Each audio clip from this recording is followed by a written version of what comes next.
Di masa lampau, di ujung kulon yang hijau dan sunyi, hiduplah seorang pertapa sakti bernama Resi Rarata. Ia tinggal di pertapaan dekat pantai, bersama putrinya yang cantik dan berbakti, Nyimas Belimbing. Gadis itu lembut, rajin beribadah, dan selalu membantu siapa saja yang datang kepada ayahnya. Hingga suatu malam, Nyimas bermimpi bertemu seorang pemuda berpakaian serba putih. Ia memperkenalkan diri sebagai Sunan Gunung Jati dari Cirebon. Sejak saat itu, hati Nyimas dipenuhi rindu dan bayangan wajah sang pemuda. Ia menjadi murung, hingga sang ayah menegur, "Anakku, jangan biarkan mimpi membuatmu gelisah.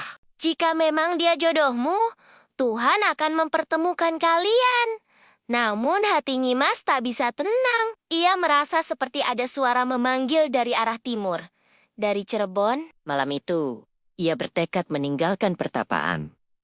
Maafkan aku, Ayahanda. Hamba tak sanggup menahan rindu ini, bisiknya sebelum pergi. Ia berjalan menembus hutan, menyusuri sungai dan lembah, hingga akhirnya disusul oleh seorang pemuda bernama Ki Pandan Alam. Murid Resi Rarata yang mencintainya, diam-diam. "Jangan lanjutkan perjalanan ini, Nyimas.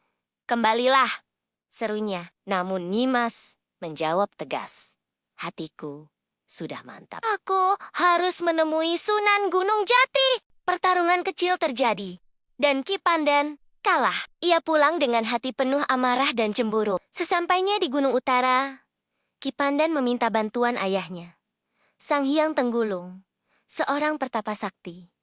"Bantu aku, ayah. Aku tak rela ia menjadi milik orang lain." Sang Hyang Tenggulung hanya menatap anaknya dalam diam, lalu menjentikan jarinya. Sekejap, wujud Ki Pandan berubah menjadi sosok Sunan Gunung Jati. "Pergilah, tapi ingat, penyamaran ini ujian bagi hatimu," pesan ayahnya. Ketika Nyimas tiba di dekat Cirebon, ia bertemu lelaki berjubah putih. "Sunan Gunung Jati?" tanyanya dengan mata berbinar. Lelaki itu tersenyum dan mengangguk. Nyimas berlutut, meneteskan air mata bahagia. Mereka akhirnya menikah dan tinggal bersama. Hari-hari awal terasa indah dan penuh cinta. Namun suatu malam, Nyimas melihat suaminya berbicara dengan bahasa aneh di halaman rumah. Ia curiga dan bertanya keesokan harinya. Lelaki itu akhirnya mengaku. "Aku bukan Sunan Gunung Jati. Aku adalah Ki Pandan Alam." Nyimas menjerit, menangis sejadi-jadinya. "Engkau telah menipuku." Ki Pandan menyesal.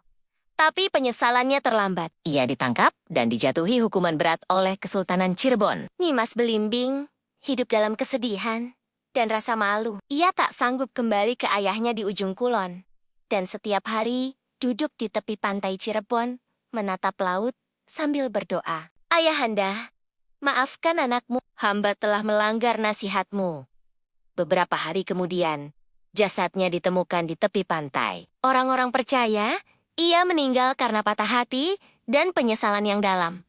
Namun keajaiban terjadi. Beberapa bulan setelah dimakamkan, warga mendengar tangisan bayi dari dalam pusaranya. Atas perintah Sunan Gunung Jati yang asli, makam itu dibuka. Di dalamnya ditemukan seorang bayi laki-laki hidup dan tersenyum. Bayi itu diberi nama Cikal dan diasuh oleh Sunan Gunung Jati.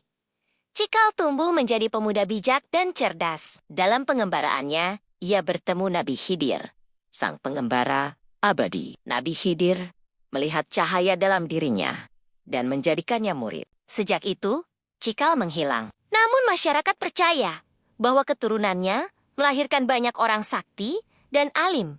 Di tanah Jawa Barat, legenda Nyimas Belimbing pun hidup selamanya.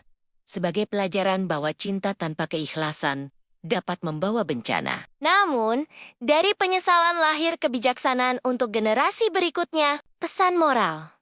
Cinta sejati tidak lahir dari nafsu atau ambisi, melainkan dari kejujuran dan restu Tuhan.